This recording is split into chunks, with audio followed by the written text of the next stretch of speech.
Trigger warning. Death and Friends is not a podcast for the light of heart. Many dark and serious subjects will come up. Listener discretion is advised. Hey guys, look. Season 3 is going to be our self-titled dark album, and it ends very dark.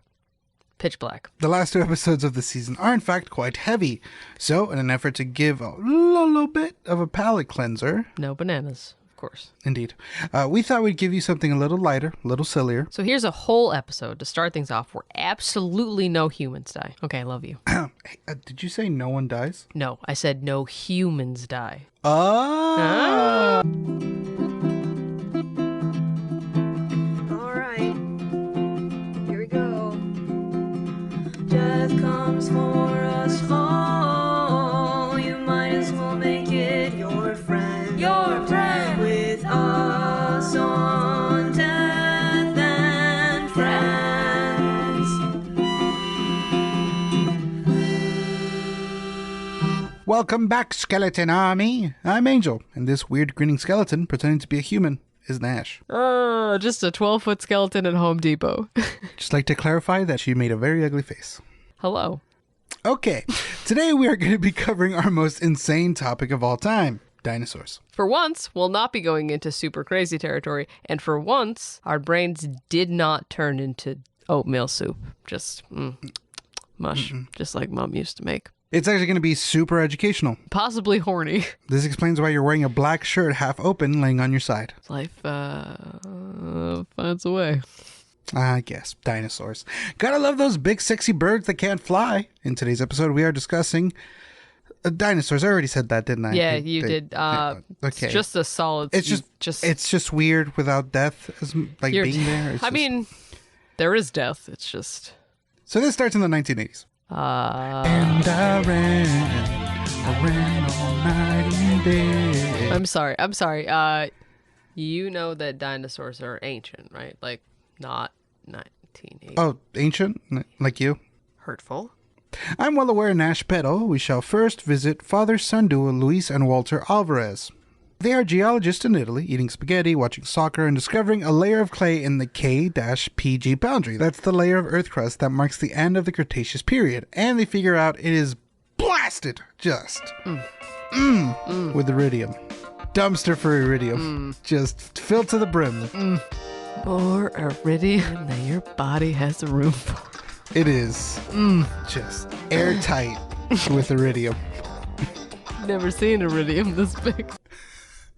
In fact, it has more iridium than literally any other period on Earth. I see what you did there. Iridium is rare on Earth, but plentiful in outer space. Yep. The team hypothesizes that an asteroid impact was the cause of the mass extinction. This was later widely accepted as the reason for the mass extinction of the dinosaurs. Okay. I thought it was volcanoes. So did the wider scientific community. But future research showed that it was actually both things. Ooh, that's rough, buddy. Dino's got the old 1-2. The old razzle-dazzle. Wombo combo. This went on for 20 minutes. This extinction event was the end of the Cretaceous period, which is the final period of the Mesozoic era. What that means is, like, basically it's just the last season of ancient animals, including dinosaurs. Big season finale, no cliffhanger, just, it's the end of the show. Writers were fired. Right, exactly. Like, they really messed up the ending. They kind of rushed it. They forgot big plot points. It was a whole thing. Umbrella Academy. I was going for Game of Thrones, but okay. Oh, that Also, was Umbrella Academy's not over. Do we know that for certain? Did they get a next season? They Maybe fucking better. no. Let me tell you something. They fucking better. Fine. It's the Game of Thrones of mass extinctions. People are dead, Nash. Not people. And actually, not people. Lizards are dead. No. Birds. Birds are dead. Which, is that bad? For over 100 million years, there are many a dinosaur living in different periods, including the Jurassic, Triassic. Mr. Bombastic, come fantastic. See what? Thanks for coming. I'm sorry. Basically, the park was named Jurassic Park because it just sounds the coolest. Like if you were like, I need one of the periods of time and then park, Jurassic is the only choice, really. I mean, no one wants to go to, like, Cretaceous Park. It sounds like an old folks living home. Like run by really rude people, but yeah, no, I get it. Oh, we're going to go to Triassic Park. It's only where CrossFit people live. The Mesozoic Park. That sounds like a science thing. I don't like it. And Jurassic Park sounds like a hit movie series that Yeah.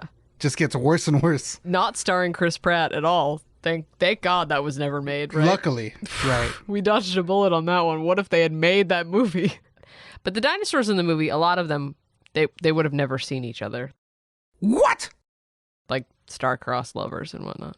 What do you mean? Stegosaurus and a T-Rex would have never known the joy that is predator-prey relationships. So Steven Spielberg lied to me? Technically, Michael Crichton. Oh, fuck you. Bird noise. So now, onto the main event. When the asteroid finally hits off the coast of modern Mexico, now known as the Yucatan Peninsula, it creates a crater that was 100 kilometers wide and 25 kilometers deep, baby. Ooh. Now, in American, that's, big. You don't have the measurements, do you? Look, it hit the Yucatan, right? Yeah. Es muy grande. Thanks, Gary.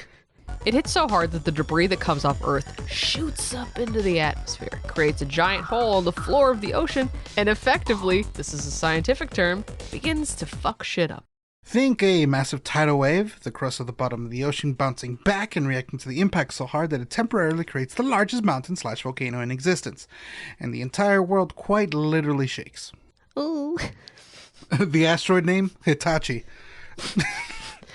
This has been our horniest episode about dinosaurs. The entirety of Earth experiences an earthquake at a magnitude above 10 for hours. It is widely believed that a lot of active volcanoes, specifically those in the Indian Peninsula, erupted and created a lava field that lasted for tens of thousands of years. Thousands? Tens of thousands.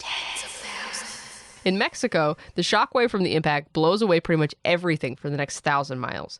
The super tall mountain that forms disappears, but in its place are tsunamis that are half a mile long, just blasting the coastal area.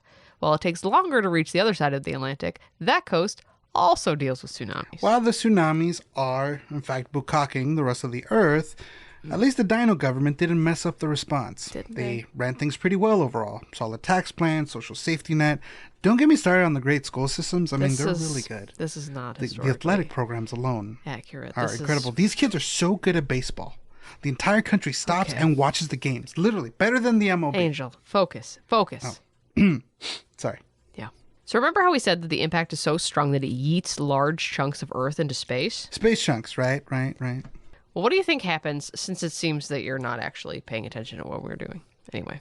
Well, odds are that all those pieces of debris not only fly out into the atmosphere, but they are most likely to get caught by the atmosphere, travel across the world for a bit before gravity eventually takes over, rains down on the Earth, building upon friction and heat, and essentially raining hellfire onto said Earth, causing massive damage. Wildfire most likely led to the skies just being covered in smoke. Between the ash and the smoke, sunlight wouldn't even get close to Earth, and like whatever remaining crops leading to any leftover herbivore would, die off. In fact, any animal that can like bury itself or already lived underground probably died.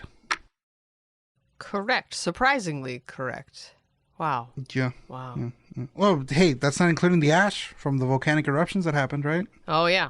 The pyroclastic flow. We mentioned it back in season 1, episode 5. Yeah. Gnarly stuff. Pompeii, Vesuvius. God, we were so young when we did that. We were so young.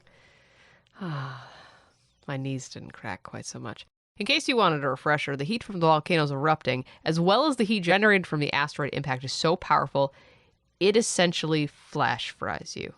And if that doesn't get you, the toxic fumes will burn you from the inside out. Presumably, you're a dinosaur in this scenario. Wait, did you just do medical facts? Were there not already existing Medical facts with Dr. Nash?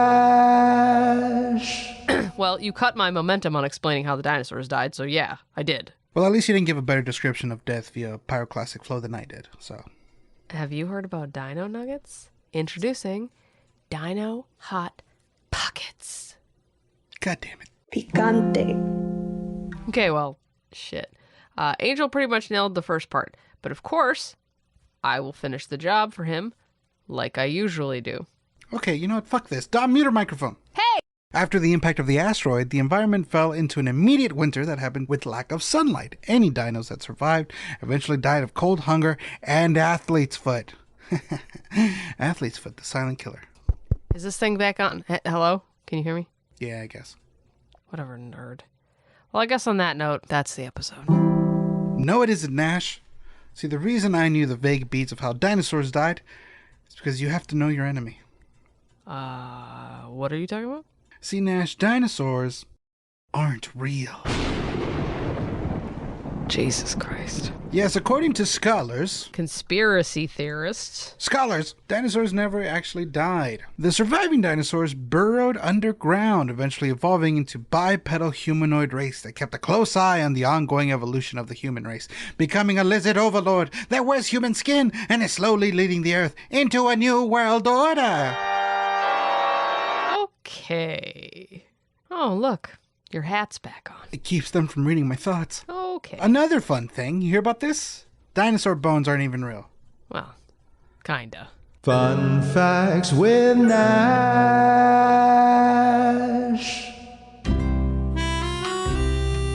The year is 1908. A large, carnivorous dino is found. It's determined by scientists to be named the Tyrannosaurus rex, and its current remains are on display at the American Museum of Natural History in New York City. But a lot of the skeleton isn't even real, man. In fact, most exhibits are like this. They're modeled using existing technology to determine what the rest of the bones would have looked like. Most of the time, they're pretty accurate. Wait, they're not even real? You're just a big phony. Well, they have had a few mess-ups. In the early rebuilding of dino skeletons, they kind of just like mixed and matched the ones they had. One dino head, another dino body, just making what we know today as a brontosaurus. Oh, I'm familiar with the brontosaurus. I watched Power Rangers. Okay, sure, anyway. They used a Camarasaurus head for the long neck dino that they recently found. The problem was, the dino, headless. Basically like fucking Sleepy Hollow up in this dinosaur. It does not have a head. There was a hilarious mismatch, and this is how the brontosaurus was invented. We just fucking made that one up. Of course, they found the exact same skeleton years later, realized it was the wrong head, and now it's officially known as the Apatosaurus. So they were just kid-bashing dinosaurs? I don't know what that is. Think Mr. Potato Head with giant Japanese robot models. You sad, sad boy. So using the currently animal kingdom as a reference, and now with all the information we know about how birds are just teeny tiny feathered dinosaurs, that's how we've managed to create accurate representations of dinosaurs and dinosaur skeletons. A T-Rex is basically just a giant chicken. With modern technology, we can create models and access literally everything we know about dinosaurs. So we're getting pretty good at it. Incredible. Now back to the actual truth about dinosaurs. These are just conspiracy theories that Angel found when he was super depressed and we were writing this episode.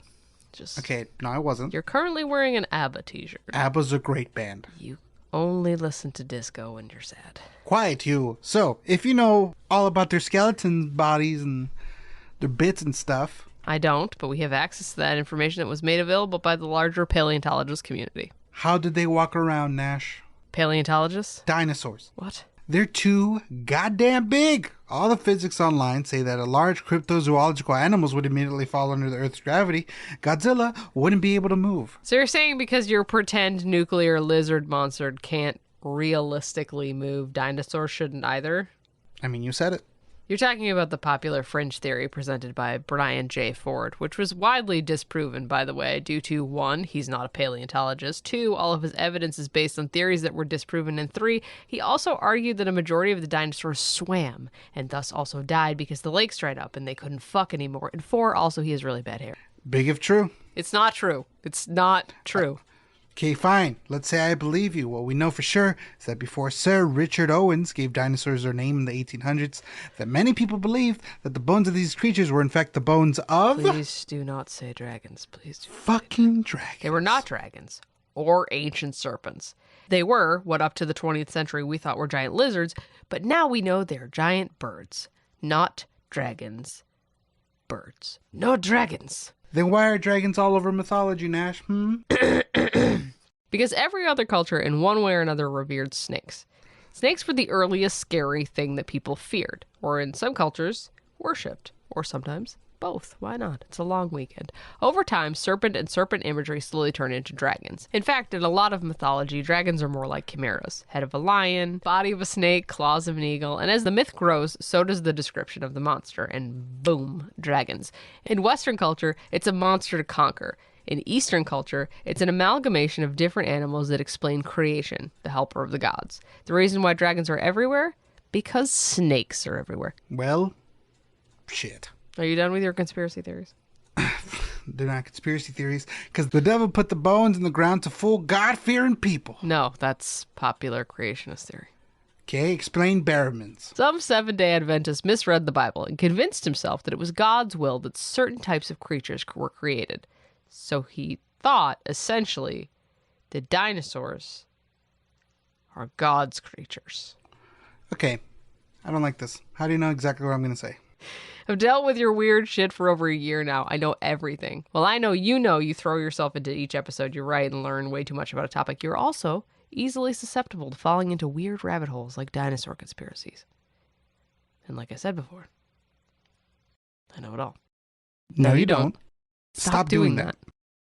Caca pee pee poo poo. Okay, what the hell? Dude, I'm the magician. How are you doing this? Can we at least pretend that the cavemen lived with dinosaurs? No. Please? Pretty please? Okay, fine. We can end the episode now. Well, this episode took a turn. Quick reminder, we do not endorse any of these conspiracy theories and have the opinion that Jurassic Park, while a good book, great movie, terrible franchise, is unrealistic as all hell. Fuck you, Chris Pratt. I said it. Well, I still got Power Rangers. Good old American-made Power Rangers. You mean the Japanese kids show that was dubbed over and has been getting dubbed over for the last 30 years? God damn it! And on that sad, but overall thematic note, that's the episode. A special thanks to you, our favorite listener. Remember to subscribe on iTunes, Spotify, or wherever you get your podcasts. A rate and review would also be mandatory. Yes, you must do this, or else the lizard people will get you. You can also follow us on Instagram and Twitter. I'm at Gorilla Jokes. That's GUERRILLA Jokes. And I'm at It's Nash Flynn. And of course, follow the podcast at Death and Friends Podcast. Want to become an official member of the Skeleton Army? Join us on Patreon. We use it to cover our sound guy's medical bills. In order to properly write medical facts, we expose Dom to all the illnesses and ways to die we talk about on the show. What did we do this week? We made him go see the new Jurassic World in IMAX. Jesus, I never thought we would be that evil. I kind of liked it, actually. We've lost him, Nash. He belongs to the dinosaurs now. Speaking of Patreon, let's thank our listeners at the Brendan Fraser level. Hey, Sevler. What's up? How are you? That eyeliner looks really good. Those shoes are fresh. So check it out at patreon.com/deathandfriends. Also, we have a website now, deathandfriends.org. That's .org, because we are committed to making the internet worse. Hey, this episode was light and silly, but at the end of the day, we did talk about some death, and death is tricky to talk about. So, we need you to remember something. You're loved. You matter. And if you don't want to be your own friend, we will happily be your friend. I bought a brand new pack of Magic the Gathering, and I'm determined to learn to play it this time, so please, be my friend. This is her 5th starter pack, so I don't think it's a problem. Yeah, it's embarrassing. Until next time, Skeleton Army, stay spooky. Love you. Love you.